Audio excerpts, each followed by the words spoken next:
really good at college reading, when you come across a word like heterodox, you should actually stop and revisit the definition. You might not know it. You might need to get the definition for the first time, even if you do know it. It's good to revisit it. What exactly does it mean? Getting precise here, it means not conforming with accepted or orthodox standards or beliefs. So the orthodoxy had been the Vedic tradition.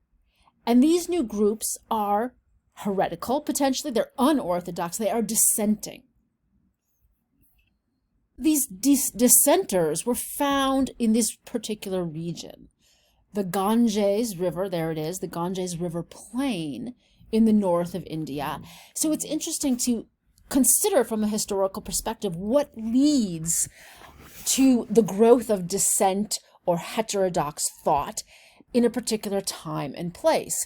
And what happens here in the Ganges River plain is tied to the growth of urban centers, where you have merchants and markets, meaning you have the social conditions for people to be meeting up from different places as they come to trade in an urban center.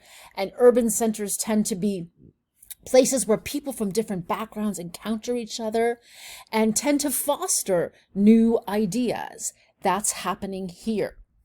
And that's creating a kind of religious questioning where people are increasingly discontent with the Brahmin priests having a monopoly on spiritual truth. The rites were felt to have become sort of obligatory, and only the Brahmin priests understood the details, such as if you're offering the fire sacrifice to Agni, you pour ghee, clarified butter, the particular number of spoonfuls that should go into the sacrificial fire, the particular mudras or hand gestures that empower the ceremony. All of this is known to the Brahmins, but the ordinary people are separate from it. So there are these great teachers who start to emerge, and they cut away the layer of authority over the spiritual truth and invite people to experience it directly. So from the 6th to the 5th centuries BCE, or roughly 500 to 400 BCE, the most significant of these heterodox ideas to challenge Brahmin orthodoxy come from these two great teachers, Mahavira and the Buddha, who are part of this culture of the northern Ganges River plain.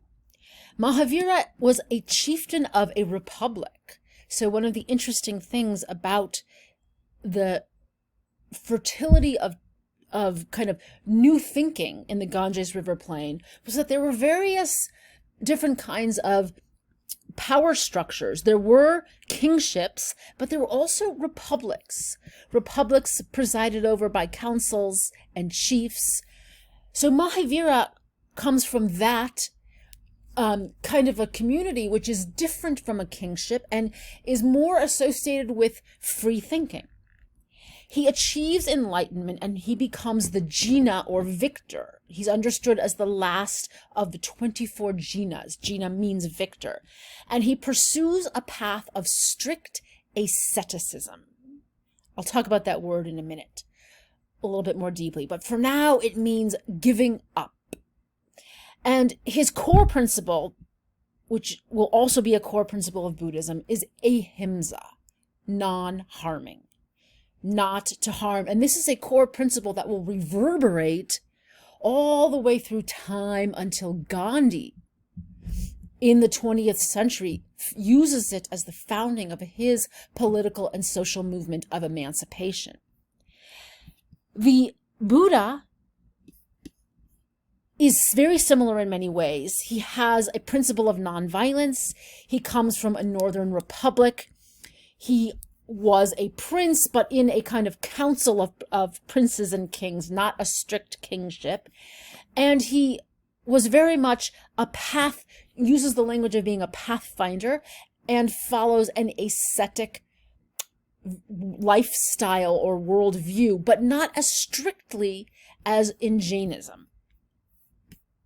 So both Siddhartha Gautama and Mahavira are part of a culture, the spiritual culture of the Upanishads in the axial age, where they would have been understood to be yogis. You know, a yogi today means, you know, you wear yoga pants and you go to a hot yoga class and you do warrior pose.